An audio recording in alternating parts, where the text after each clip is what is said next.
becoming a legend, Sunil Dutt was a radio announcer. When he finally got the chance to interview his favorite actress, Nargis, he froze. He couldn't say a single word. Years later, they got married. Fact number 2. The climax of Rockstar was shot first. What? Because Ranbir Kapoor's hairstyle needed to be longer at the end. They filmed the entire movie in reverse order, just to match one haircut. Fact number 3. Shah Rukh Khan's iconic role in DDLJ was first offered to Saif Ali Khan, and believe it or not, Tom Cruise was also considered.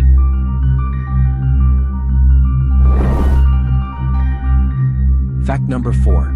Actress Kalki Kochlin's great-grandfather, Maurice Kochlin, was the structural engineer behind the Eiffel Tower and the internal frame of the Statue of Liberty.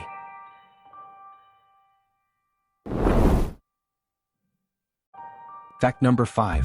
Zindagi Na Milegi Dobara became so influential in Spain, it was added as a case study in a university, and Indian tourism to Spain increased by 32% after the movie.